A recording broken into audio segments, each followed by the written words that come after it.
when the person or the offender is liable to be arrested. Even अगर वो conditions fulfil हो जा रही हैं, तो जैसा मैंने बताया जो इंस्ट्रक्शन आया 2/2022 उसमें हमारे बोर्ड ने कंडीशंस दी हैं और ऐसे सर्कमस्टांसेस दिए हैं जहां पे अरेस्ट करना ज़रूरी नहीं है, हम उस अरेस्ट से बच सकते हैं। उसमें एक बेसिक चीज़ ये है कि पार्टी कोऑपरेटिव होनी चाहिए और उसका अगर इन्वेस्टिगेशन में होना हम एश्योर कर पाए पार्टी कोऑपरेटिव है, तो वहाँ arrest on the basis of many court judgements necessary नहीं रह जाता है। अरेस्ट के केस में as per act CGST act 2017 जो कॉम्पिटेंट अथॉरिटी है for authorisation to grant the authorisation to arrest is the commissioner and as per the instruction number 2/2022 हमें या जो भी कॉम्पिटेंट अथॉरिटी है उनको कुछ फैक्टर्स को अपने माइंड में रखना पड़ता है जो कि है offence, the nature of offence. जैसे कि फेक ITC के केसेस हैं, उन केसेस में ऑफेंस बहुत ग्रेव रहता है, जो कि सीधा सीधा गवर्नमेंट एक्सचेकर के साथ धोखाधड़ी का मामला रहता है, तो उस केस में अरेस्ट को हम लोग जस्टिफाई कर सकते हैं। अब जो भी पर्सन अरेस्ट हो रहा है, हमको ये डिसाइड करना है कि उसका इन्वॉल्वमेंट कितना है उस पर्टिकुलर केस में। क्या वही एक मेन कल्प्रिट है, उसी ने सब कुछ कॉन्नाइवेंस के साथ किया है और सारा जो बेनिफिट है फाइनेंशियल और अदरवाइज वो उसने अपने पास या अपने से रिलेटेड लोगों को पास ऑन किया है, जैसे कि फेक ITC पास ऑन। इन दो फैक्टर्स को हम लोग ध्यान में रखते हुए अराइव करते हैं ऑथराइजेशन टू अरेस्ट या रीजन टू बिलीव, जो ग्राउंड फॉर अरेस्ट बनते हैं इन दो फैक्टर्स के ऊपर बनते हैं। इसके बाद एक तीसरा फैक्टर और रहता है, मान लीजिए हमारे पास जो भी एविडेंसेस हैं, किसी हम ऑफिस में गए, जो प्रिंसिपल प्लेस ऑफ बिजनेस है वहाँ पे एविडेंस थे, अगर हम पर्सन को अरेस्ट ना करें, कुछ ऐसे प्लेस ऑफ बिजनेस हैं जो कि अनडिक्लेयर्ड है और हमको ऐसा सस्पिशन है कि वो उन प्लेसेस की जानकारी हमको अभी नहीं है, जब हम इन्वेस्टिगेशन करेंगे, बयान लेंगे तो उन प्लेसेस की जानकारी हमको मिलेगी। पर्सन हो सकता है हमारे जाने से पहले वहाँ पे जो भी एविडेंस है उनको मिटा दे, तो इसलिए भी अरेस्ट नेसेसरी हो जाता है जहाँ पे होता है टेम्परिंग का रिस्क। इसके बाद होता है, जैसा मैंने अभी पहले बताया, इवेजन का intent, mains Riya, guilty mind, it must be evident at the face of it. अब जो इंस्ट्रक्शन है 2/2022 उसमें ये क्लियर किया गया है कि जहाँ पे टेक्निकल डिस्प्यूट्स हो या इंटरप्रिटेशनल नेचर हो, वहाँ पे अरेस्ट नहीं किया जाना चाहिए एज अ रूटीन। सेकेंडली, आगे दिखाई जैसा आप सभी देख पा रहे होंगे, कोऑपरेशन। हमने पार्टी को समन दिया, डॉक्यूमेंट्स मांगे, पार्टी ने रिप्लाई किया और वॉलंटरी टैक्स पेमेंट हुआ, तो ये सब की पॉइंट बनते हैं जो कि हमें ये डिसाइड करने में मदद करते हैं कि party is cooperative. Next slide में भी जैसा मैंने अभी डिस्कस किया, was person involve in non bailable offence as per section 132 of CGST act. Non bailable offence आप सब लोग जानते हैं, 5 करोड़ से ऊपर जहां भी टैक्स इवेजन हुआ, फेक ITC पास ऑन हुआ, जनरेट हुआ। It is necessary for proper investigation. Party कोई अपना इन्वेस्टिगेशन ना करे, कहीं हमको प्रेशराइज ना करे, कोर्स ना करे, तो इसके लिए क्या हमको अरेस्ट करना नेसेसरी है। Can the person tamper with evidence, is the person a mastermind using dummy GSTINs और प्रॉक्सीज। ये वाला पॉइंट आता है फेक ITC के केसेस में, जहाँ पे कोई भी पर्सन है वो ये सब मशीनेट कर रहा होता है, मीन्स वो एक कठपुतली के नाच की तरह ये सब चला रहा होता है। बहुत सारी मल्टीपल कंपनीज रहती हैं, शेल कंपनीज रहती हैं, वो फेक ITC जनरेट करता है और उसको आगे पास ऑन करता रहता है। नेक्स्ट पॉइंट है, is arrest needed to ensure the person's presence. Same, अगर पर्सन भाग जाए तो उसको बचाने के लिए हमें फेक ITC के केसेस में मेनली ये रहता है कि अगर पर्सन एब्सकॉन्डिंग हो गया तो हम अपना केस एस्टैब्लिश ही नहीं कर पाएंगे, तो इसलिए अरेस्ट नेसेसरी हो जाता है। आगे मैंने उसी चीज को डिस्कस किया है, section indicators to evaluate the case. हम केस कैसे इवेल्युएट करेंगे। हम स्टेटमेंट्स लेते हैं सप्लायर्स के, रिसिपिएंट्स के, ये फेक ITC के केसेस में होगा अगेन, ठीक है। हम बैंक ट्रांजैक्शंस देखते हैं, ये भी फेक ITC के केसेस में होगा हम लोगों के पास। व्हाट्सएप चैट्स देखते हैं, ये क्लैंडस्टाइन रिमूवल के केस में और फेक ITC के केसेस में आ सकता है। इनवॉइसेस हम लोग देखते हैं, ये फेक ITC के केसेस में रहेगा। बेशक वो इनवॉइसेस फेक रहते हैं, but they form a part of our RUDs। इसके अलावा हमारे पास फंक्शनैलिटी रहती है बीफा में, जो हमारे नोडल ऑफिसर रहते हैं, GST पोर्टल में IP एड्रेस की, जो IP एड्रेस से जहाँ से रिटर्न फाइल हो रहे हैं, तो ये बेसिकली सर हम लोग देख पाएंगे अपने फेक ITC के केसेस में हमको हेल्पफुल रहता है। इसी तरीके से यूजर आईडीज, अकाउंटिंग सॉफ्टवेयर, ये सब हमको मिलेंगे पार्टी के प्रेमाइसेस से। नेक्स्ट हमारा पॉइंट है प्रोसीजर फॉर अरेस्ट। अगेन जो हमारा इंस्ट्रक्शन है, इंस्ट्रक्शन नंबर 2/2022,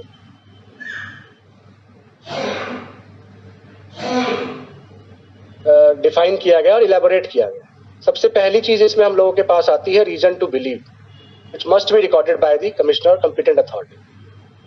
तो रीजन टू बिलीव हम लोगों को बहुत क्लियरली और इम्पेकेबली फॉर्म करना है ऑन फाइल, क्योंकि जहां भी अरेस्ट होता है हमको कोर्ट में कंप्लेंट फाइल करनी पड़ती है, प्रोसिक्यूशन कंप्लेंट, तो उस समय ये रीजन टू बिलीव जस्टिशिएबल रहता है, वहां पे कोर्ट इस पे मेरिट्स पे डिसाइड करता है। सेकेंडली है जहां भी अरेस्ट हम लोग कर रहे हैं, it must follow the procedure of CRPC 1973, अब BNSS आ गया है, और CGST सेक्शन हमारा 69 सबसेक्शन 3 ऑफ CGST एक्ट 2017। इसके अलावा एक अरेस्ट मेमो फॉर्मेट रहता है, जो आप सभी लोग डिन यूटिलिटी चलाते हैं, वहां आप देखेंगे वहां पे अरेस्ट फॉर्मेट रहता है और इसको विथ डिन के साथ ही इशू किया जाता है, वहीं उसी पोर्टल से ये इशू होता है। And it is only issued, ये यहाँ पे लिखा नहीं है, it is only issued after the grant of authorisation to arrest. Authorization to arrest is given by the competent authority on the basis of grounds of arrest or the reason to believe, which is formed on the basis of circumstances, facts and documents available on record। इसके बाद जैसे मान लीजिए, अब हम arrest का procedure मैं आप लोगों को समझा देता हूँ। हमको किसी एक पर्सन पे सस्पिशन हुआ, एक फेक ITC के केस का हम एग्जांपल ले लेते हैं सर। मान लीजिए किसी ने 5 करोड़ से ऊपर का फेक ITC जनरेट करके पास ऑन किया है और वो पर्सन नॉन कोऑपरेटिव है, नॉन फोर्थकमिंग है। हमारे पास स्टेटमेंट्स के समय सेक्शन 67(2) की जब कार्रवाई हो रही थी, तो उस समय सिंस 5 करोड़ से ऊपर का केस है और पार्टी नॉन कोऑपरेटिव है, हमने उसको समन किया, हमने उसको ऑफिस में बिठाया अपने पास, समन करके हमने उससे स्टेटमेंट लिए। जो भी हमारे पास पॉइंट्स आ रहे थे, मान लीजिए फेक ITC की जो कंपनी थी जहां से चेन चालू हुई, और आगे चलते चलते हमने अपने स्टेटमेंट्स में उससे काउंटर किया, तो पार्टी से ये निकल के आ रहा है कि उसने एक्सेप्ट कर लिया कि जी सर ये मैंने ही किया था। उसके बाद हम ये सब चीज़ें फाइल पे लाएंगे कि हमने अपना इन्वेस्टिगेशन कैसे स्टार्ट किया, क्या बेस था, उसके बाद क्या कार्रवाई हम लोगों ने प्रपोज की, कार्रवाई हुई, वहाँ हमें क्या डॉक्यूमेंट्स मिले, डॉक्यूमेंट्स लाने के बाद हमने उनका एनालिसिस किया, उन एनालिसिस के बाद क्या मेन पॉइंट्स निकल के आया और इस पर्सन का उस ऑफेंस में कितना पार्ट बनता है। और एज पर इंस्ट्रक्शन 2/2022 जो 4 कंडीशंस दी गई हैं, उनमें से एक होती है नॉन कोऑपरेटिव, एक होती है पर्सन अब्सकॉन्ड कर सकता है, इसी तरीके से 2 कंडीशंस और हैं। तो अगर वो कंडीशंस उनमें से एक भी अगर सेटिस्फाई हो जा रही है, तो हम लोग प्रपोज करते हैं फाइल के ऊपर कि this person needs to be arrested. उसके बाद जो कंपिटेंट अथॉरिटी है वो अपने डिस्क्रिप्शन पे डिसाइड करेंगे whether the person needs to be incarcerated or not। अगर टू दी पॉजिटिव हमारे पास रिजल्ट आता है, तो एक ऑथराइजेशन टू अरेस्ट वो किसी भी सबऑर्डिनेट ऑफिसर के from the rank of inspector issue कर सकते हैं, और फिर उस पर्सन को अरेस्ट करना पड़ेगा ऑथराइज पर्सन के द्वारा। ऑथराइज पर्सन को अरेस्ट करते समय जो प्रिकॉशंस है वो क्या रखनी है, जो भी पर्सन अरेस्ट हो रहा है उसके द्वारा एक पर्सन नॉमिनेट होगा, उससे पूछा जाएगा कि आप अपनी फैमिली में किसको इन्फॉर्म करना चाहते हैं, वो बताएगा। सबसे पहली बात, ये चीज मैंने यहाँ लिखी नहीं है, grounds of arrest they must be explained in writing.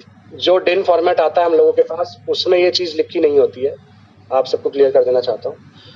और बहुत से कोर्ट जजमेंट्स आए हैं जहाँ पे टू दी कॉन्ट्रेरी डिपार्टमेंट के अगेंस्ट डिसाइड हुआ कि ग्राउंड्स ऑफ अरेस्ट राइटिंग में नहीं दिए गए थे। DGGI के बहुत से केसेस है, 3 साल। तो हमको ग्राउंड्स ऑफ अरेस्ट राइटिंग में अरेस्टेड पर्सन को देने हैं, रिसीव कराने हैं, एक्नॉलेजमेंट लेनी है, प्लस जो उसके नॉमिनेटेड पर्सन है उनसे भी हमको एज अ प्रिकॉशन ये एक्नॉलेजमेंट लेना है। इसके अलावा mention date and time of arrest and issue memo with unique date, वही चीज आगे लिखी है।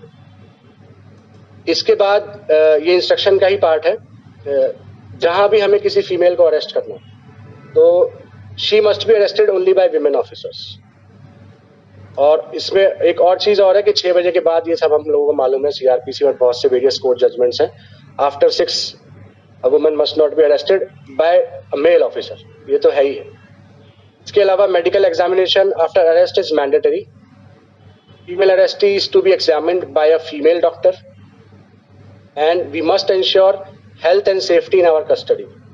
जो भी पर्सन को हम अरेस्ट कर रहे हैं उसकी हेल्थ एंड सेफ्टी हमारी जिम्मेदारी बन जाती है। कई बार होता है बहुत से केसेस में, अभी जीएसटी की हिस्ट्री में तो ऐसा नहीं है, बट बहुत से लोग ऐसा कोशिश करते हैं, they try to impose self harm on themselves कि इन लोगों ने मुझे मारा पीटा, तो वहां पे फिर वो हम लोगों के ऊपर भारी पड़ता है। इसलिए हम लोगों को उसकी हेल्थ और सेफ्टी को ध्यान में रखना है। इसके अलावा हमको अरेस्ट करते समय मिनिमम फोर्स का यूज करना है और वायलेंस और पब्लिसिटी नहीं करनी है, बचना है एज पर बोर्ड्स डायरेक्शंस। अब पोस्ट अरेस्ट फॉर्मेलिटीज पे हम लोग आते हैं। जहां भी बेलेबल ऑफेंसेस है बिलो 5 CR, वहां पे जो भी असिस्टेंट कमिश्नर या डेप्यूटी कमिश्नर है, जैसे प्रिवेंटिव में मान लीजिए कोई अरेस्ट हुआ है प्रिवेंटिव हेडक्वार्टर्स के द्वारा या फिर डीजीजीआई की रीजनल यूनिट के द्वारा, तो वहां पे जो असिस्टेंट कमिश्नर और deputy commissioner they act as a station house officer police station के एज पर दी CRPC। तो वो लोग बेल ग्रांट कर सकते हैं डिपेंडिंग अपॉन दी कंडीशंस वही लोग डिसाइड करते हैं एज पर सेट प्रेसिडेंट। तो उन बेल कंडीशंस के ऊपर उनको रिलीज किया जा सकता है। जहां भी नॉन बेलेबल ऑफेंसेस हैं सेक्शन 132(5) CGST एक्ट 2017 में, we have to produce the accused before the magistrate within 24 hours of the arrest, और उनको कस्टडी में रखना है नियरेस्ट पुलिस स्टेशन में अंडर चालान, क्योंकि हमारे पास ऑफिसेज में एज सच लॉकअप तो होता नहीं है। तो इसमें इजीएस्ट और जो प्रिस्क्राइब्ड वे भी है, इजीएस्ट भी नहीं, प्रिस्क्राइब्ड वे यही है कि जो नियरेस्ट पुलिस स्टेशन है हमको वहां पे उनको कस्टडी में दे देना है अंडर चालान। अरेस्ट हो गया है अब इसके बाद एक हमारे पास प्रोसीजर है रिपोर्टिंग टू बोर्ड। जहां भी हम लोग अरेस्ट करेंगे, जीएसटी एक्ट में it is not a routine किसी को अरेस्ट करना, तो ये एक बहुत मेजर इशू रहता है। तो इसको हमें सीधा ही बोर्ड को रिपोर्ट करना पड़ता है विद इन 24 आवर्स। इसका एक फॉर्मेट है, वो इंस्ट्रक्शन नंबर 4/2022 में अगेन ये जीएसटी इन्वेस्टिगेशन विंग के द्वारा रिलीज की गई है। इसमें ये नेक्स्ट हमको मिल जाता है। This completes our arrest part. देखो, अरेस्टिंग में 5 स्टेप है, उसको ध्यान रखना है। मतलब जब हम केस बनाने जाते हैं तो मोटा मोटा हमें मालूम होता है कि केस कैसे बनेगा। पहले 2022 के पहले जब अरेस्टिंग हुई तो बहुत सारे केसेस सुप्रीम कोर्ट में गए, सुप्रीम कोर्ट ने बहुत सारे डिसीजन दिए। अभी आपने 2022 के जो डायरेक्शंस आए उसके बारे में बात की, लेकिन जो सुप्रीम कोर्ट का भी डिसीजन आया है वो एक पार्ट। 2022 के पहले हम लोग जब भी कोई 5 करोड़ के ऊपर केस हुआ हम उसको अरेस्ट कर लेते थे, और 2 करोड़ के ऊपर के केस थे उसको हम बेलेबल 2 से 5 करोड़ में हम उसको बेलेबल अरेस्ट करते थे। लेकिन बोर्ड ने साफ साफ कहा कि जो जीएसटी के लॉ है, अरेस्टिंग के लॉ, उसका मतलब किसी को परेशान करना या किसी को नुकसान पहुंचाना नहीं है, बल्कि उन व्यक्तियों को अरेस्ट करना है जिससे हमारा केस डिस्टर्ब हो सकता है, केस प्रभावित हो सकता है, या वो बाहर रहकर कोई एविडेंस हार्म कर सकता है, या लोगों को जो हमारे जितने भी अदर लोग हैं उनको वो इन्फॉर्म कर सकता है। तो सुप्रीम कोर्ट ने जब बहुत सारे डिसीजन सुने उसके बाद बोला कि जो अरेस्ट है वो अंतिम स्टेज होनी चाहिए। मतलब प्रयास करना है कि वो अंतिम स्टेज होनी चाहिए, और अंतिम स्टेज होने के लिए 5 करोड़ के ऊपर का केस है, वही केस होना चाहिए जिसमें ये साबित हो जाए कि हाँ इसमें चोरी हुई है। मतलब डिस्कशन का मैटर नहीं होना चाहिए कि हुई है या नहीं हुई है, टेक्निकल मैटर नहीं होना चाहिए कि ये ऐसा है वैसा है। हम बोलते हैं कि ऐसा होना चाहिए, वो बोलता है कि ऐसा होना चाहिए। मतलब एक ऐसा तो निकल के बात है कि किन केसेस में अरेस्ट किया जाए। दो केसेस मोर देन 2 करोड़ और मोर देन 5 करोड़, 132(4) एंड 132(5). तो बात एक ये आई कि भाई देखिए, सबसे पहला कंडीशन जो मोटा मोटा समझ में आता है कि फेक इनवाइस के केसेस जहां स्टेब्लिश हो जाता है वहां पे आपके सबसे नंबर 1 पर अरेस्टिंग की कंडीशन बनती है, फेक इनवाइस केसेस। और दूसरे केसेस क्लैंडस्टाइन रिमूवल, ये 2 ही केसेस बचते हैं जिसमें आपका अरेस्टिंग की प्रोसीजर की तरफ आगे जाना चाहिए। ये मतलब मोटा मोटा सुप्रीम कोर्ट का गाइडलाइंस इनफॉर्मली, और हमारा बोर्ड का सर्कुलर इनफॉर्मली कहता है, हमको फॉर्मली की बात नहीं कहे, इनफॉर्मली बात करता है। अब बात होती है कि fake invoice cases, fake invoice के केसेस में यदि आपके पास सब डेटा मिल जाता है, सब कुछ मिल जाता है, एक्सेप्ट कर लेता है, जिनको उन्होंने दिया वो अपने स्टेटमेंट में एक्सेप्ट कर लेते हैं, ऐसी कंडीशन बनती है और आपको लगता है कि अब कुछ चीज बाकी नहीं, वहां पे भी अरेस्टिंग की ऐसी कोई कंडीशन बनती नहीं। वो कमिश्नर डिसीजन लेता है कि अरेस्ट करना है कि नहीं करना है। लेकिन ये बात ध्यान रखना है कि अगर आप अरेस्ट करते हैं तो अरेस्ट करने से समस्या आपको काम कहां से स्टार्ट होता है। अगर आप अरेस्ट करते हैं तो अरेस्ट करने के लिए आपको ध्यान रखना है सबसे reason to believe, reason to believe proper होना चाहिए, क्योंकि केस कोर्ट में जाएगा, प्रोसिक्यूशन लॉन्च होगा, आपने अरेस्ट किया तो प्रोसिक्यूशन होना ही होना है, प्रोसिक्यूशन होगा तो कोर्ट जाएगा, कोर्ट पहले सबसे पहले कह देगा reason to believe, reason to believe proper था कि नहीं। तो ये बात ध्यान रखिए, जब भी अरेस्ट की बात हो रीजन टू बिलीव प्रॉपर होना चाहिए, बिल्कुल प्रॉपर, ऐसा लगना चाहिए कि हाँ ये अरेस्ट होना चाहिए। जब रीजन टू बिलीव हो गया तो ये बात ध्यान रखना है कि इसको अरेस्ट करेंगे उसको रीजनिंग बतानी कि आप क्यों अरेस्ट कर रहे हैं, और उसके साथ वाले व्यक्ति को इन्फॉर्म करना, ये बात ध्यान रखिएगा। पहला हो गया रीजन टू बिलीव, दूसरा हो गया कि आपको सामने वाले अरेस्ट मेमो या जो भी चीजें हैं अब सब कुछ ना फॉर्म में आ गई। पहले मिस्टेक क्या होती थी, ये नहीं लिखा साहब, ये नहीं लिखा, कितने बजे किया, कितने बजे नहीं किया, क्या क्या सामान था, क्या क्या सामान जमा किया। अब आपको फॉर्म आ गया, अरेस्ट मेमो आ गया, उसमें सब कुछ लिखा होता है। तो मतलब आपसे ये गलती नहीं हो सकती कि ये छूट गया साहब, ये छूट गया, और अरेस्ट मेमो में साफ साफ कह दिया, मतलब मिनट्स तैयार कर दी अब क्या क्या करना है, तो आपको अरेस्ट मेमो में करना है। कि महत्वपूर्ण चीज क्या है, अरेस्ट के ग्राउंड्स उसको बताने चाहिए। पहला जो कोर्ट में डिस्कशन होता है वो रीजन टू बिलीव, दूसरा होता है अरेस्ट के ग्राउंड्स, अरेस्ट के ग्राउंड्स बताया कि नहीं बताया, साथी को बताया कि नहीं बताया, ये दूसरा ग्राउंड होता है। तीसरा होता है आपका जो 24 आवर्स के अंदर आपको मजिस्ट्रेट के समक्ष प्रस्तुत करना है। अगर आपने ऐसा भी नहीं किया तो लॉ का कहीं ना कहीं ब्रीच माना जाता है और उससे उसको बेनिफिट मिलता है जिसके ऊपर केस होता है। यहीं पे अगर महिला हो गई तो आपको ध्यान रखना है कि रात को 6 बजे के बाद अरेस्ट नहीं करना और महिला अधिकारी अरेस्ट करे, इस पे फोकस करना है। और जब आपने अरेस्ट किया उसके 24 घंटे के अंदर मजिस्ट्रेट के सामने ले जाना है, लेकिन उससे पहले उसका मेडिकल करना है। इसको ये बातें महत्वपूर्ण है जिसको हमको फोकस करनी है। और अंतिम बात जो पांचवी बात आती है कि जब अरेस्ट कर लिया है तो आपको ध्यान रखना है प्रोसिक्यूशन, बेलेबल में प्रोसिक्यूशन आप जल्द से जल्द करना है, नॉन बेलेबल में जो 5 करोड़ के ऊपर है उसको 60 डेज में आपको प्रोसिक्यूशन करना ही करना है, और 50 डेज के अंदर फाइल कमिश्नर तक पुटअप हो जानी चाहिए। ये ताकि कमिश्नर को मौका मिले प्रोसिक्यूशन को पढ़ने का, प्रोसिक्यूशन को तैयार करने का, डॉक्यूमेंटेशन को तैयार करने का, इस बात को ध्यान रखना है। और प्रोसिक्यूशन तब भी जब भी तैयार करें तो इस बात का ध्यान रखना है कि हम कोर्ट जाने वाले, तो हर वो पॉइंट जिसके आधार पर आपका केस स्ट्रांग हो सकता है, स्टेबलिश हो सकता है, क्योंकि वहां पर अब हर पॉइंट पे आपका डिस्कशन होगा। पुलिस वालों को तो एक एक्सपीरियंस होता है, इसलिए उन बातों का ध्यान रखते हैं, हमारा एक्सपीरियंस कम होता है, हमारे डिफरेंस ऑफिसेज है। तो आप ध्यान रखिए कि प्रोसिक्यूशन लॉन्च करते समय हर डॉक्यूमेंट, हर स्टेप बाय स्टेप को प्रोसीजर को फॉलो करना है कि क्या क्या ग्राउंड्स हैं जिसके आधार पर आपने प्रोसिक्यूशन लॉन्च किया है, कि आप जा रहे हैं कि इसको सजा मिलनी चाहिए। तो ये एक ऐसी बात है अरेस्टिंग की जिसको हमको ध्यान रखना है। 5 बातें हैं, इश्यू को जब एलिबरेट करेंगे तो चीजें अलग तरीके से निकल कर आती है। तो हमें ध्यान रखना है कि अरेस्ट एक रूटीन प्रैक्टिस नहीं होनी चाहिए, arrest is not a routine practice, लेकिन ये याद रखना चाहिए कि प्रोसिक्यूशन को रूटीन प्रैक्टिस बनाइए। अगर केस आपका 5 करोड़ के ऊपर का है, फेक इनवॉइस का केस है तो 100% प्रोसिक्यूशन होना चाहिए, क्लैंडस्टाइन रिमूवल का 100% प्रोसिक्यूशन होना चाहिए। अन्य इश्यूज है तो डिपेंड करेगा इशू वाइज कि प्रोसिक्यूशन लॉन्च करना है कि नहीं करना है।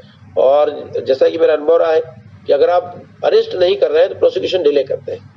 ये ध्यान रखिए कि प्रोसिक्यूशन इसमें 2 महीना, तो उसमें 3, 3.5, 4 महीने तक प्रोसिक्यूशन लॉन्च हो जाना चाहिए, इस बात का ध्यान रखें। ठीक है, जैसा कि सर ने बताया, अब हम आगे नेक्स्ट जो स्टेप है हम लोगों का रहता है प्रोसिक्यूशन के लिए हमारे जीएसटी इन्वेस्टिगेशन विंग ने इंस्ट्रक्शन इशू किए थे 1 सितंबर 2022 को, इंस्ट्रक्शन नंबर 4/2022-23। तो आप सभी से रिक्वेस्ट है कि प्रोसिक्यूशन के जो निटिग्रिटीज हैं उसको समझने और जानने के लिए इस इंस्ट्रक्शन को फॉलो करें स्क्रूपलसली। इसमें सबसे पहला पॉइंट आता है अरेस्ट के बाद filing of prosecution.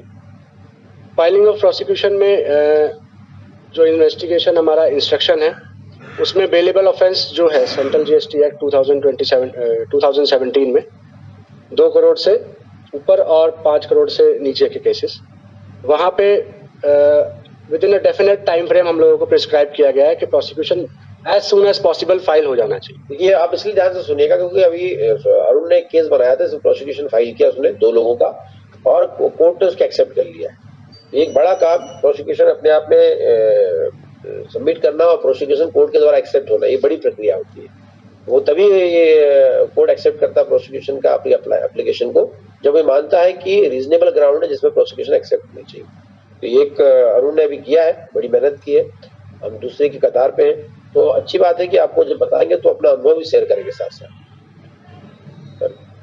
Sir, prosecution file करते समय हमारी फाइल जब केस स्टार्ट होता है जब से रेडी होना स्टार्ट हो जाती है, हम लोगों को ध्यान नहीं रहता है, बट हमारी फाइल फर्स्ट डे से ही स्टार्ट होनी चाहिए और हमें करनी भी चाहिए उस हिसाब से, क्योंकि सबसे पहले चीज जो आती है उस प्रोसिक्यूशन कंप्लेंट में वो आती है कि केस कैसे स्टार्ट हुआ। तो हमको वो अपना पॉइंट जो है रीजन टू बिलीव वाला, जैसे सबने पहले भी बताया, रीजन टू बिलीव हमेशा सॉलिड रखना हमको, that too with documentary proofs, evidence के साथ। अब इसमें आगे इन्वेस्टिगेशन जो हमारा इंस्ट्रक्शन है उसके हिसाब से बेलेबल ऑफेंस में within a definite time frame as soon as possible हमको प्रोसिक्यूशन फाइल करना है, और जहाँ पे नॉन बेलेबल ऑफेंस है वहाँ within 50 days competent authority के आगे हमको अपनी इन्वेस्टिगेशन रिपोर्ट प्रेजेंट करनी है अलॉन्ग विथ एविडेंसेस, और within 60 days after the grant of sanction it should be filed before the competent court. Prosecution में मेन पॉइंट रहते हैं proposal, how to form the proposal for prosecution. उसके बाद second point रहता है sanction of the competent authority and approval thereof. जब sanction मिल जाता है, अप्रूवल मिल जाता है, how to file it before the competent honourable court. And एक फोर्थ पॉइंट है स्पेशल केसेस, जहां पे कई बारी withdrawal of sanction for prosecution भी पॉसिबल रहता है, और अपील अगेंस्ट एक्यूटल। ये स्पेशल केसेस हैं, ये भी जो इंस्ट्रक्शन है जीएसटी इन्वेस्टिगेशन विंग की, इसमें इसको डिस्कस किया गया है। पहला पॉइंट है sanction of prosecution. The sanction of prosecution is based on availability of adequate evidence. हमारे पास एविडेंस कितने अवेलेबल है? ये एविडेंस हो सकते हैं, जैसे फेक आईटीसी के केस हैं, तो टैक्स पेयर ने जो फेक आईटीसी के इनवॉइस इशू किए, अब फेक आईटीसी के इनवॉइस इशू हुए हैं तो जैसा आप सभी लोग जानते हैं ई-वे बिल होना चाहिए बियॉन्ड 50 किलोमीटर्स, और इसमें भी एक सबसे बेसिक चीज है कि पार्टी एग्जिस्टेंस होनी चाहिए। जिसको उन्होंने सप्लाई किया है, जिससे उन्होंने लिया, वही नॉन एग्जिस्टेंट है, तो इनवॉइस फेक हो गया। सतना से जुड़े, कुछ सतना से कोई लोग जुड़ा है? Good morning sir. देखो सरोज, सतना में भी प्रोसिक्यूशन फाइल करना है जो फेक इनवॉइस का केस है, यस ठीक है ना? Yes sir. तो आप लोग बड़ा ध्यान से सुनिए, और मेरे पास 15-20 दिनों में वो प्रोसिक्यूशन की फाइल आ जाए, इस पर फोकस कर लीजिए जरा, देख लेना। और तुम नहीं देखो, हमारे पास वो वाला प्रोसिक्यूशन 17 करोड़ का केस है प्रोसिक्यूशन में, ठीक है, जो ईओडब्ल्यू भी कर रही है, जो डीजीआई नागपुर भी कर रही है, वो केस को जल्दी आगे बढ़ाओ तुम, फाइल होनी चाहिए, ठीक है। और कोई केस तो नहीं है इसके अलावा? तो जितने भी केसेस है उसमें प्रोसिक्यूशन, देखो जितने भी केसेस है फेक इनवॉइस के 2 करोड़ के ऊपर के, प्रोसिक्यूशन फाइल करना ही करना है। हम लोग भी अपने ऑर्डर में डाले फोकस करो, जिसमें हम लोग डिस्कशन कर लें कि हाँ इसमें करना है, उसके बाद तुम अपने ऑर्डर में भी कर दिया करो, तो बात खत्म हो जाए करेगी, ठीक है। जरा ध्यान रखें सर। Yes sir. डॉक्यूमेंट तैयार करना स्टार्ट कर दो। Yes sir. अब ये देख लो, कोई समस्या हो तो फिर बात कर लेना अरुण से। Yes sir. इनवॉइसेस हो गए, एग्जिस्टेंस और non existence of e-way bill हो गया। अच्छा, ई-वे बिल अगर एग्जिस्टेंस में है भी तो हमको उसमें मूवमेंट देखना है कि मूवमेंट हुआ है या नहीं हुआ है, और इवन मूवमेंट भी है तो गुड्स क्या थे ई-वे बिल के अंदर, ये चीजें हम देखेंगे तो हमें कहीं ना कहीं लैक्यूना मिलेगा। इसके अलावा रहता है ट्रेल ऑफ बैंक ट्रांजेक्शन्स, जो मनी ट्रांजेक्शन हुए हैं। जैसे मेरा केस था एक अभी फेक आईटीसी वाला, तो उसमें टैक्स पेयर पैसा तो डाल रहे थे एक दूसरे के अकाउंट में, बट नेक्स्ट डे वो पैसा विड्रॉ हो जा रहा था सिमिलर अमाउंट, और जो लोग अरेस्ट हुए थे उन्होंने ये एक्सेप्ट भी किया कि ये पैसा हम लोगों ने नेक्स्ट डे विड्रॉ करके और कैश में जो ही पे, मतलब जिसने पेमेंट किया था, रिसिपिएंट जो था आईटीसी का, उसको वापस लौटा दिया। तो ये भी अपने पास एक एविडेंस हो जाता है। इसके अलावा the standard of proof required in criminal prosecution is higher than that in adjudication proceedings. ये तो आप सभी लोग जानते भी हैं, समझते भी हैं कि जब कोई पर्सन अरेस्ट होता है तो वी कर्टेल देयर लिबर्टी, है ना, उसकी सोशल स्टैंडिंग पे भी इफेक्ट आता है। तो कोर्ट हमेशा दोनों तरफ का ध्यान रखता है, जो अक्यूज्ड है उसकी तरफ का भी और जो हम प्रोसिक्यूट कर रहे हैं उसकी तरफ का भी। तो हमारे पास जो एविडेंस होने चाहिए वो सॉलिड होने चाहिए। इसके अलावा the evidence collected should be adequate, जैसा मैं बता रहा हूँ, to establish beyond reasonable doubt that the person had a guilty mind, mens rea, knowledge of the offence or had fraudulent intention for committing the offense. Means fake ITC का case हो या clandestine removal का case हो, तो हम लोग ये देख पाते हैं at the face of it कि पर्सन का इंटेंट था, वो हम कहाँ से जस्टिफाई करेंगे, एस्टैब्लिश करेंगे।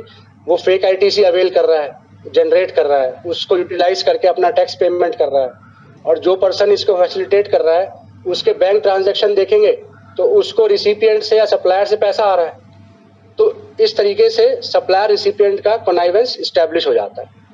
इसके बाद है decision should be taken on case to case basis considering various factors prosecution file करते समय, such as nature and gravity of offence, quantum of tax evaded और आईटीसी रॉन्गली अवेल्ड और refund wrongly taken, as well as the quality of evidence collected. ये चीज़ें क्या हैं, ये objective रहती हैं हम लोगों के सामने, बट जहां अरेस्ट हो गया है उन केसेस में हमको प्रोसिक्यूशन तो फाइल करना ही है, रिगार्डलेस ऑफ द एविडेंस या जो भी हम लोग नेचर ऑफ ऑफेंस को देखना चाहें। तो अरेस्ट केसेस में प्रोसिक्यूशन फाइल होना ही है। जहां अरेस्ट नहीं हुआ है वहां पे इसके ऊपर डेलिब्रेशन हो सकता है, but it is for the prerogative of the competent authority. As investigating officers we have to go by the book. Now prosecution should not be filed merely because a demand has been confirmed in adjudication proceedings. कई बारी क्या होता है, बहुत से cases रहते हैं जो इन्वेस्टिगेशन विंग नहीं बनाता, ऑडिट विंग ने बना दिया या सीएजी के ऑडिट पैरा पे आ गए, तो उस केसेस में डिमांड हमारी 5 करोड़ से ऊपर है या 2 करोड़ से भी ऊपर है, वहां पे शो कॉज नोटिस देते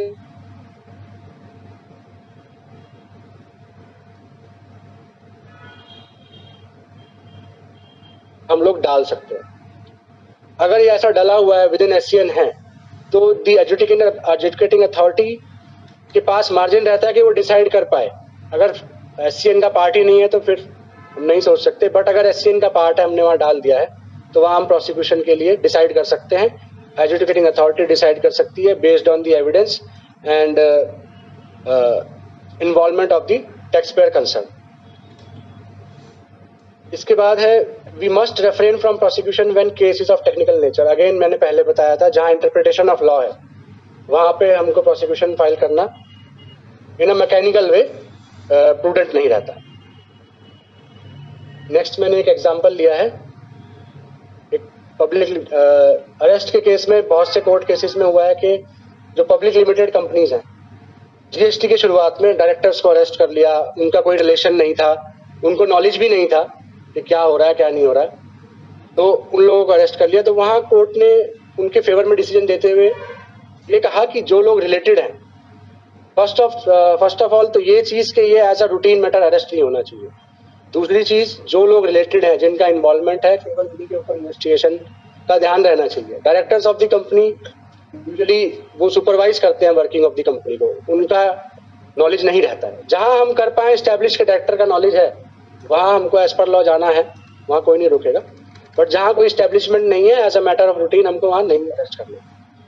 तो ये एग्जांपल है कि upon request of the director taxation, manager indirect taxation suggest to avail ITC on the basis of invoices received from non existent firms.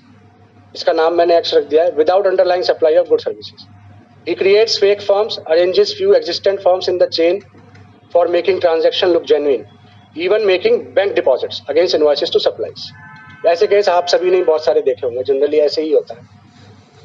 X क्या था, the firm are created by the manager by procuring Aadhaar and PAN details of unsuspecting persons from a local banking correspondent of a village. Generally यही होता है fake firms के case में, जो हम लोग यहाँ अपने कमीशन में भी देख रहे हैं। इंडोरी साइड गए, कहीं गए तो वहाँ कोई गाँव का आदमी मिल गया तो मिल गया, वैसे तो वो भी नहीं मिलता, बट मिल गया तो वो यही कहता है कि सर मैं तो किसी यहाँ फलानी जगह आधार कार्ड से पैसे निकाले थे, उसके मुझे कुछ नहीं पता। तो इस मैनेजर ने एक बैंकिंग कॉरेस्पॉन्डेंट से आधार कार्ड के डिटेल्स लिए और फेक फर्म्स इस्टेब्लिश कर ली। उसके बाद कोई ई वे बिल जनरेट नहीं हुए, और ई वे बिल जनरेट ना होने के कारण इनवॉइस उन्होंने अवेल किए और वहाँ पे फेक आईटीसी की चेन एक इस्टेब्लिश कर ली, मान लीजिए 50 करोड़। डिपार्टमेंट को इसका नॉलेज हुआ डीजीआरएम की रिपोर्ट से, 100% आईटीसी यूटिलाइजेशन की रिपोर्ट आती है और एक स्पाइक वाली रिपोर्ट आती है। तो मैनेजर को हमने अरेस्ट कर लिया under section 69 after due authorisation from the competent authority, which as per the instructions is the Commissioner CGST or equivalent officer under the CGST Act. Department recovers mobile chats indicating the formation of fake companies tally data, next slide है। Tally data मिल गया हम लोगों को, bank transaction का flow मिल गया जहाँ पे हमको मनी ट्रेल दिख रहा है। इसके बाद वन ऑफ द डायरेक्टर और मैनेजर का मेंटल स्टेट था गवर्नमेंट को, एक्सचेकर को डिफ्रॉड करने के लिए। मोबाइल चैट मिली हम लोगों को, बैंक ट्रांजैक्शन मिले, नॉन एग्जिस्टेंट फर्म्स के जहाँ पे ई वे बिल नहीं थे वो सब मिला। तो इससे प्राइमा फेसी हम लोग इस्टेब्लिश कर पा रहे हैं knowledge of offence, connivance, involvement leading to mens for commission of the offence. In case अब यहाँ पे पब्लिक लिमिटेड कंपनी है, prosecution should not be launched indiscriminately against all the directors. जो डायरेक्टर टैक्सेशन है जिसकी नॉलेज में ये सब हुआ वो इन्वॉल्व है प्राइमा फेसी, लेकिन दूसरे डायरेक्टर्स हैं जो एचआर के हैं या अदरवाइज एडमिन देख रहे हैं, उनके ऊपर हम लोग इस तरीके से इनडिस्क्रिमिनेटली प्रोसिक्यूशन लॉन्च नहीं कर सकते। Next slide. अब जैसा सबने पहले बताया था, सुप्रीम कोर्ट ऑफ इंडिया के जजमेंट आया है, honourable supreme court of India का, राधेश्याम केजरीवाल, जहां पे ऑनरेबल कोर्ट ने ये ऑब्जर्व किया है, high court, education proceedings and criminal proceedings can be launch simultaneously. कई बार हम लोग इस दुविधा में रहते हैं कि प्रोसिक्यूशन और एजुकेशन साथ साथ होगा, पहले हम एससीएन में डालेंगे उसके बाद एजुकेटिंग अथॉरिटी डिसाइड करेगी। कोर्ट ने, ऑनरेबल कोर्ट ने डिसाइड कर दिया है कि ये दोनों प्रोसीडिंग साइड बाय साइड चल सकती हैं। इसके बाद decision in adjudication proceedings is not necessary before initiating criminal proceedings. Adjudication proceedings and criminal proceedings are independent in nature. इसके बाद है findings against the person facing prosecution is not binding on the proceeding for criminal prosecution. जैसा हम लोगों ने पहले discuss किया, criminal prosecution और एजुकेशन प्रोसीडिंग्स में the level of evidence different रहता है। क्रिमिनल प्रोसिक्यूशन में एविडेंस हमको हायर ग्रेड का चाहिए रहता है, वहां पर इसीलिए जो एजुकेशन प्रोसीडिंग्स है और क्रिमिनल प्रोसिक्यूशन है ये दो अलग पार्ट है। Finding in adjudication proceedings in favour of the person facing trial for identical violation will depend upon the nature of finding. If the exoneration in adjudication is on technical ground and not on merit, prosecution may continue. लेकिन जहाँ पे merit के base पे एक्सोनरेशन हो जा रहा है SCN में ही, एससीएन पार्ट पे ही, where the allegation is found to be non-sustainable at all, and person held innocent. Next slide. Criminal prosecution on the same set of facts and circumstances cannot be allowed to continue. इसको हम इस तरीके से समझ सकते हैं कि जहाँ पे हमारा शो कॉज नोटिस जो कि हमारी इन्वेस्टिगेशन के बेस पे बना था, जो इन्वेस्टिगेशन हम लोगों ने अपने एक रीजन टू बिलीव पे स्टार्ट की थी, जहाँ से सारी कहानी स्टार्ट हुई थी, वो एससीएन ही मेरिट पे ड्रॉप हो गया है, तो उस केस में क्रिमिनल इंटेंट प्रूव करना जरूरी नहीं रह जाता और ना ही कोर्ट उसमें अपना टाइम वेस्ट करता है। The underlying principle being the higher standard of proof in criminal cases.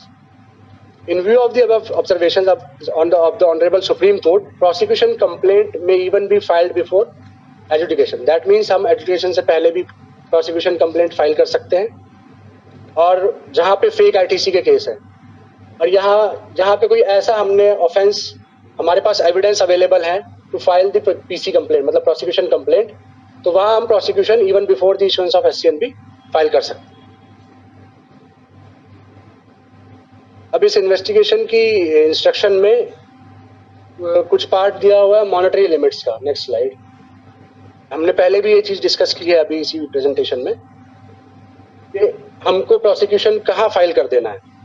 ऐसे ऑफेंस केसेस जहाँ पे 5 करोड़ से ऊपर का इवेजन है या फेक आईटीसी का पास ऑन अवेलमेंट का ऑफेंस कमिट हुआ है, वहां पर तो इनवेरिएबली प्रोसिक्यूशन कंप्लेंट फाइल होना चाहिए। Next slide. अब कुछ केसेस ऐसे हो जाते हैं जहां पे कोई मॉनेटरी लिमिट एप्लीकेबल नहीं रहती है। ऐसे केसेस जहां पे हैबिचुअल इवेडर्स को हम लोगों ने अरेस्ट किया है। हैबिचुअल इवेडर्स कुछ नहीं, मान लीजिए किसी एक फेक आईटीसी के केस में कोई व्यक्ति अरेस्ट हुआ है और अगेन उसके खिलाफ पहले ही प्रोसिक्यूशन चल रहा है और दोबारा अरेस्ट हो गया है, तो वहां पे हमको वेट नहीं करना है कि वो 5 करोड़ से ऊपर का केस है, हमको प्रोसिक्यूशन कंप्लेंट हम फाइल कर सकते हैं एज अ रूटीन। इसके लिए भी हमारे इंस्ट्रक्शन में कंडीशन दी हुई है that in cases where 2 or more cases of confirmed demand at the first adjudication level or above X and in the past 2 years are established, and that their total tax evaded and or total ITC misused and or fraudulently obtained refund exceeds 500 lakh rupees. Means कोई single case में 5 करोड़ से ऊपर की tax evasion होना जरूरी नहीं है. अगर 2 केस मिला के भी हो रहा है और वो पर्सन हैबिचुअल ऑफेंडर है, उस केस में हम लोग को उसके खिलाफ प्रोसिक्यूशन कंप्लेंट फाइल करनी होगी. वहां मॉनिटरी लिमिट अप्लाई नहीं करती है. इसके अलावा अरेस्ट केसेस जहां पे under section 69 of CGST act हम लोगों ने अरेस्ट किया हुआ है किसी पर्सन को, वहां भी हम लोगों को इनवेरिएबली प्रोसिक्यूशन कंप्लेंट फाइल कर देना है. Next slide.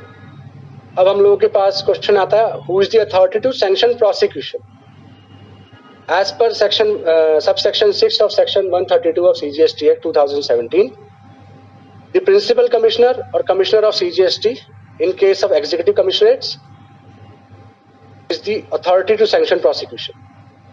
In respect of cases investigated by DGGI, the Principal Additional Director General or Additional Director General, Directorate General of GST Intelligence of the concerned zonal unit or headquarters is the competent authority to sanction prosecution. Next, the timeline after sanction of prosecution. अब हम लोगों ने prosecution के लिए proposal डाला, competent authority ने उसको sanction कर दिया, approve कर दिया. अब in how many days or in what timeline we have to file it before the competent honorable court. Once the sanction for prosecution has been obtained, prosecution in the court of law should be filed as early as possible, but not beyond a period of 60 days by the duly authorized officer. In case there is delay in filing the complaint beyond 60 days, the reason for the same shall be, यहाँ मतलब may be नहीं है, यहाँ shall be है, it has to come on file, shall be brought to the notice of the sanctioning authority, that is Principal Commissioner, Commissioner or Principal ADG by the officer authorized for filing of the complaint. यहाँ पे reason हम लोगों को लाने हैं कि ये delay क्यों हुआ. Next slide. Appeal against court order in case of इनएडिक्वेट punishment acquittal. हम लोगों ने प्रोसिक्यूशन कंप्लेंट फाइल कर दिया. मोस्टली ये लोअर कोर्ट्स में रहता है. तो जब हमने क्रिमिनल केस अपना फाइल कर दिया और वहां पे आफ्टर डेलिब्रेशंस वो एनी हाउ हम लोगों के फेवर में नहीं गया है, तो वहां पे जो प्रोसिक्यूशन सेल है कमिश्नरेट का, it should examine the judgement of the court and submit their recommendations to the principal commissioner. It is akin to review.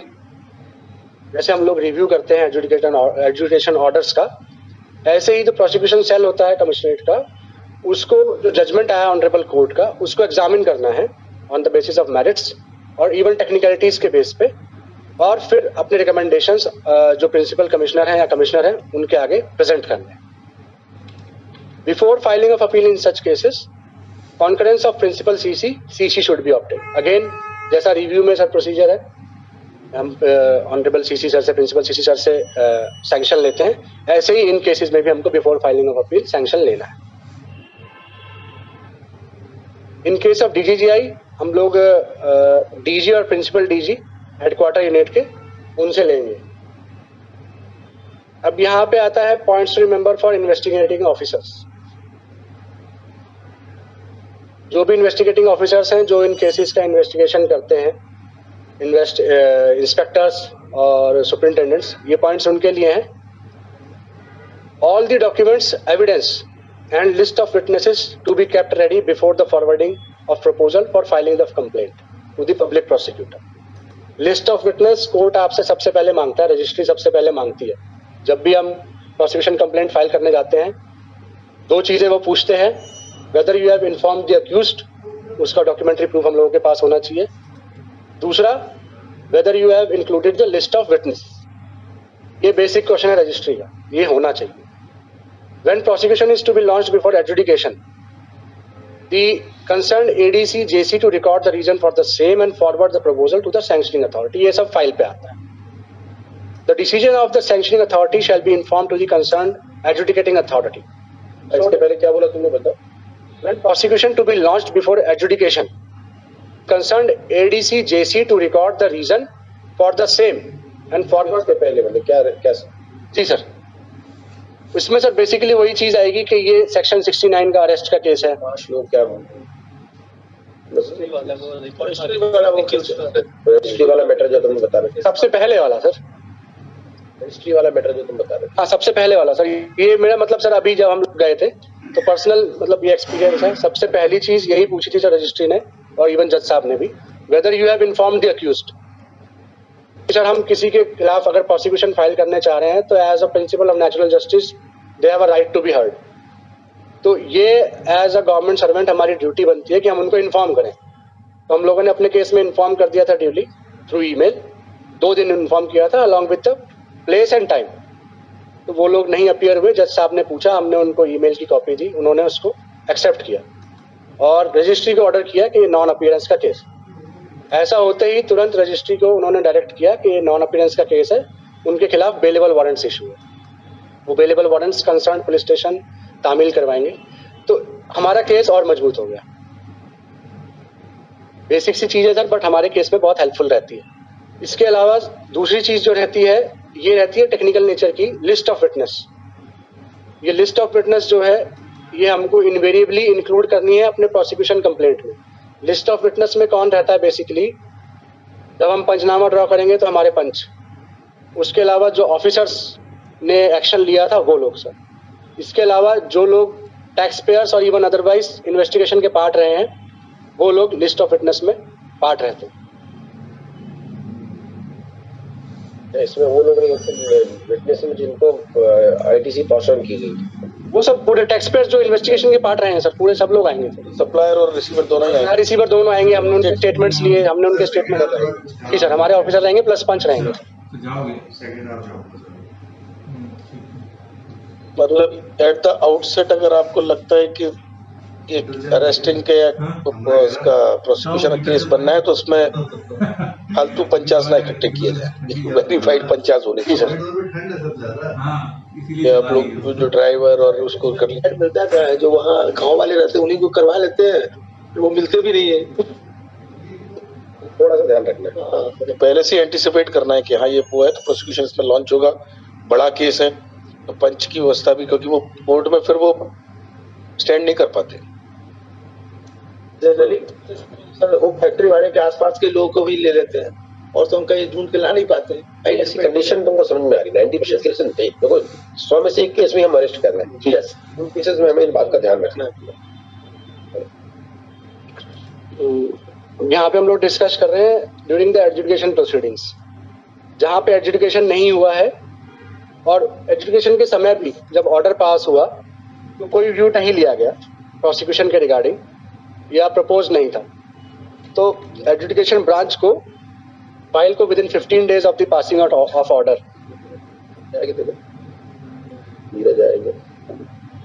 Proposal resubmit करना है रिगार्डिंग दी प्रोसिक्यूशन। हाँ, the competent authority should take a view whether the case is fit for launch of prosecution. Again यहाँ पे लिखा हुआ है कि कौन competent authority है ऐसे केसेस में डिसीजन लेने के लिए। This is the principal commissioner or the commissioner in executive commissionates और the principal ADG और additional director general of DGG है। ये टेबल सेकंड पॉइंट बोला था वो समझ में नहीं आया सर, कौन से वाला? अगर वो एडजुडिकेशन से पहले भी प्रोसिक्यूशन लॉन्च कर सकते। हाँ सर, ये केस सर वो होता है जहाँ पे हमको अरेस्ट केस है सर, ये प्रोसीजरल है सर, उसको बस फाइल पे लाने की रिक्वायरमेंट है where prosecution is to be launched before adjudication. क्योंकि सर एज अ रूटीन हम लोग प्रोसिक्यूशन नहीं करते हैं किसी का भी, तो जहाँ पे क्रिमिनल इंटेंट क्लियर है वहाँ पे हम लोग प्रोसिक्यूशन करते हैं। अब जहाँ पे सर 5 करोड़ से नीचे का केस है और हम लोगों ने अरेस्ट नहीं किया है और हम लोग before issuance of SCN prosecution कर रहे हैं, मींस हमने जो लॉ ने हमको फर्स्ट पॉइंट दिया था जस्टिस का, that is the adjudicating authority after issuance of SCN, अगर हमने उस पॉइंट को टच नहीं किया है तो हम उस first place of natural justice को क्यों बाईपास कर रहे हैं, इसका रीजन हमको लाना होता है सर। मान लीजिए अब इसमें सर एक रीजन ये आ सकता है कि अरेस्ट का केस था, वो आ जाएगा, अरेस्ट का केस था, उससे उसमें तो कहीं कोई प्रॉब्लम है ही नहीं, वो तो 60 दिन के अंदर नहीं करना है। अभी सोको ने इशू करवाया है, ये वाले केस सोको इशू करना है वाले बना सर, हो गया। इसी प्रकार से भी जो अपन को करना है डीजीआरएम का केस रजिस, ठीक है, तुम लोगों को तुरंत काम करो उसमें सर। ठीक है, तुम लोग भी काम कर सकते, पार्टी पेमेंट नहीं कर रही है ये लोग जनरल तो कोई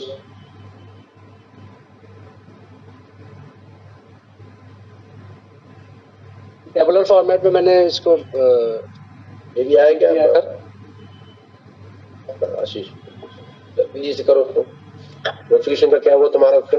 आज मीटिंग है काउंसिल के साथ मीटिंग पूरी देख लो, ठीक है ना, विटनेस होने चाहिए, ठीक है। उसके बाद पंचायत के साथ साथ तुम्हारा उसको इन्फॉर्म करना है सामने वालों को जो प्रोसिक्यूशन करोगे, ठीक है, मेल करना है, छोटी बातें इनको ध्यान रखना है, कोर्ट में हर छोटी बातों का बड़ा महत्व होता है, ठीक है।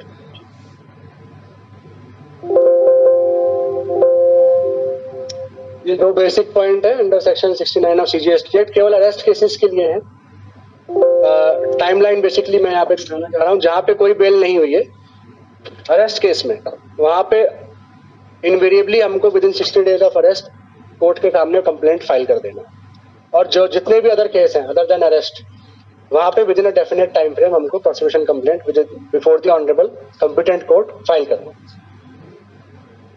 That would be it from my side. Thank you, all of you, sir. हाँ, जहाँ बेल हो गया वहाँ पे 60 डेज में देना आप। जैसे अभी एक डीजीजीआई का केस हुआ था, तो उन लोगों ने अभी अपने यहीं पे हुआ था, जय किशन शायद उस केस को कर भी रहा था, क्या नाम था, साधवानी। उस केस में उन्होंने अराउंड 50th डे पे उन्होंने प्रोसिक्यूशन फाइल कर दिया अरेस्ट होने का। बेसिकली ये प्रोसिक्यूशन कंप्लेंट 60 डेज का जो टाइमलाइन है, ये it is in line with the CrPC. वहाँ पे हमको पर्सन को in the principle of natural justice, जो हम लोग एज सच जीएसटी एक्ट में पुलिस ऑफिसर्स नहीं है, हमको ये पावर दिया गया है to arrest, which is to be exercise under authorisation from the competent authority. हम लोग एज अ पुलिस ऑफिसर नहीं है, तो इसलिए हम लोगों को बिफोर द मजिस्ट्रेट प्रोड्यूस करना पड़ता है आफ्टर अरेस्ट। तो ये कंडीशंस इसलिए आती है। की कंडीशन के कारण दूसरा भी है, क्या है कि देखिए पार्टी जाती है बेल के लिए कोर्ट में, और कोर्ट में हम लोग हमेशा कहते हैं कि अंडर इन्वेस्टिगेशन है, केस अंडर इन्वेस्टिगेशन है, तो ये माना जाता है कि आप अपना केस को इन्वेस्टिगेट करके 60 दिन के अंदर प्रस्तुत कर दो, तो वो फिर आपने जो फाइल किया उसके पॉइंट्स के आधार पर डिसाइड करेंगे कि बेल देना है कि नहीं देना कोर्ट में।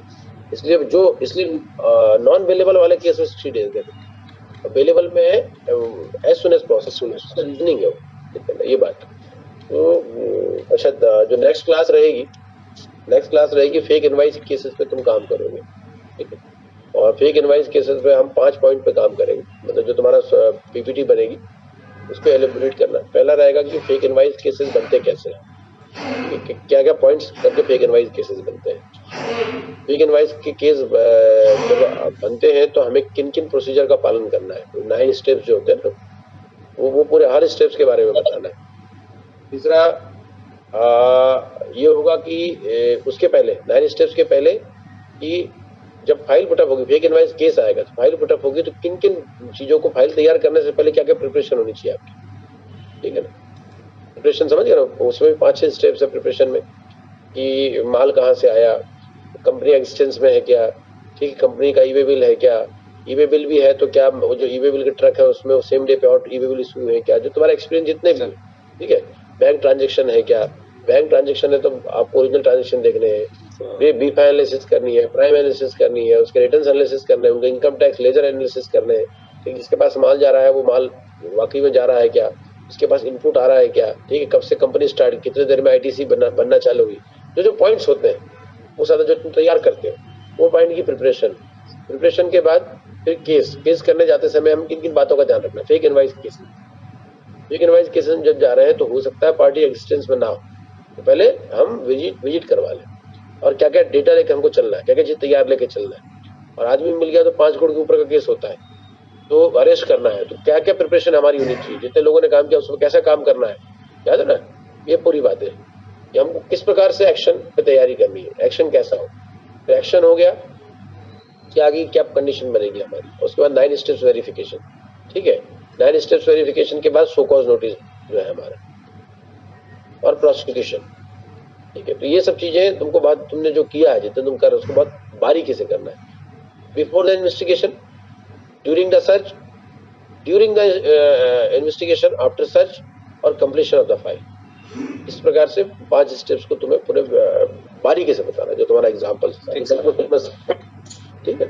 और मेरा ये मानना है कि फेक इनवॉइस केसेस जो है वो 3 महीने में खत्म हो जाने चाहिए, यदि आप अरेस्ट नहीं कर रहे हैं।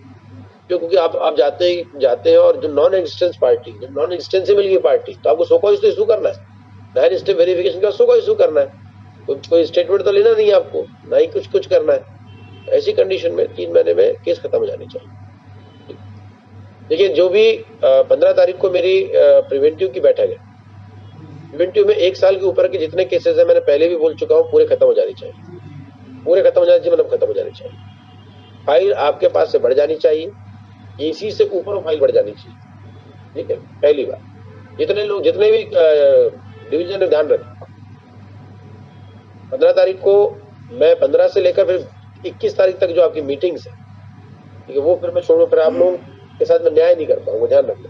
पहली उसके बाद डीजीआरएम के जो केसेस पुराने पेंडिंग, बहुत दिन से डीजीआरएम की बैठक नहीं हुई, तो कई दिनों से कह रहा हूँ, तो आज तारीख है 6 तारीख, ट्यूजडे, कमिंग मंडे को मैं डीजीआरएम की बैठक लूंगी, कमिंग मंडे में 12th को, ठीक है, 12 PM डीजीआरएम की बैठक रहेगी। आशीष, मेरे को 0 पेंडेंसी दिखनी चाहिए, जो इतने 6 महीने से पीछे पड़ा हूँ, लग जाओ बिल्कुल पीछे, ठीक है। 2 इशू जो है मैं इस पर फोकस करूंगा, और मैंने जितने भी एसीज को 21 तारीख की बैठक की 23 की है, 21 की जो हमारी बैठक है उसमें मैंने इशूज दे चुका हूँ। इशू साफ है, वो रेवेन्यू एकोमोडेशन के जो 4 एरियाज है, प्रिवेंटिव, डीजीआरएम, एडजुडिकेशन और एरियाज रिकवरी, ये 4 एरिया जो है रेवेन्यू एकोमोडेशन के। इसके अलावा जो हमारे रजिस्ट्रेशन का नया मैटर आया है, इसमें हमने रेंज अफसरों को रजिस्ट्रेशन दिया है, उनकी क्या पोजीशन है, किस तरीके से काम कर रहे हैं, उसको मैं देखूंगा। उसके बाद ऑडिट ऑब्जेक्शंस, सेरा ऑब्जेक्शंस बहुत तेजी से आ रहे हैं और रिप्लाई आपके नहीं आते हैं, तो मैं उसको अपडेट करूंगा। उसके अलावा एक और पॉइंट मैंने कहा है, 7 पॉइंट दिए। आप लोग जितने एसीज हैं, आपके पास समय है अभी 20 दिनों में अपनी तैयार करिए। एसी टेक्निकल प्रभात 22 को देख ले सर, 22 को कर ले इसको, हम लोग, मैं और अभिनव तो वहां रहेंगे सर, इंदौर है, ठीक है, 22 को कर लो, 22 को कर लो, ठीक है। रेंटिंग वाले जो एडमिन, क्योंकि इस समय बिल के पैसे कितने, आपके पास कितना पैसा खर्च कर दिया, क्या कर दिया, आपको मालूम होनी चाहिए। ये रेंटिंग वाले इशूज आप लोग तैयार करिए, ठीक है ना। ये जो 2-3 इशूज है, इस पर फोकस करेंगे। 12 तारीख को हम विजिलेंस की बैठक भी करेंगे, 12 तारीख को, ठीक है। और 14 को वो सर एडजुडिकेशन, 14 को एडजुडिकेशन, ठीक है, वो मैंने इनको बताया। बाकी एक साथ मैं 21 तारीख को ले जाऊंगा, ये मेरे हेडक्वार्टर की मीटिंग होगी, इसमें फोकस कर लो। और आप लोग हर 7 दिन में, 8 दिन में, 15 दिन में एक बार एक ही डिवीजन घूम के आइए। और मेरे पास 3 एडिशनल कमिश्नर आ गए, उनको भी 15 दिन में भिजवाऊंगा। उसको डिवीजन 1, डिवीजन 2 हम हर 7 दिन में, 10 दिन में घुस जाइए, वहाँ घुस जाइए, हमारे ब्रांच में घुस जाइए, हमारे प्रिवेंटिव में घुसिए। किसी के भी पास अनऑथराइज मनी से अधिक एक्स्ट्रा पैसा मिलता है तो केस बनाइए, मतलब there is nothing is discussion about this thing. हम अपने यहाँ पे कोई काम कर लेंगे, अधिक अच्छा होगा। दूसरी एजेंसी हमारे आए, ये अच्छी बात नहीं।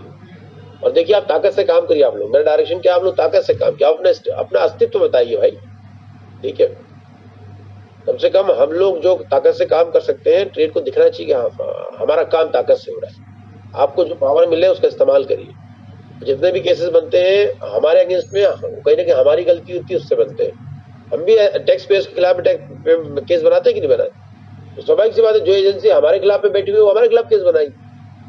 हमें मिस्टेक नहीं करनी है और हमें अपने पावर का पूरा इस्तेमाल करना है और ताकत से केस बनाइए, विदाउट एनी नेगेटिव थिंग्स। क्योंकि कंसिडरेशन वर्ड भी गलत होगा, वो तो बात ही नहीं होनी चाहिए। सीसीएस कंडक्ट रूल्स का ध्यान में रखते हुए ताकत से काम करिए और डिपार्टमेंट का नाम आगे बढ़ाइए, अपना नाम आगे बढ़ाइए, ठीक है। और राजू साहब, ताकत से काम करिए, मेरी तरफ से फ्री हैंड है आप, ठीक। चलिए, thank you very much Arun, thanks. और नेक्स्ट में तुम फेक इनवॉइस केस देखो, रवि बाबू।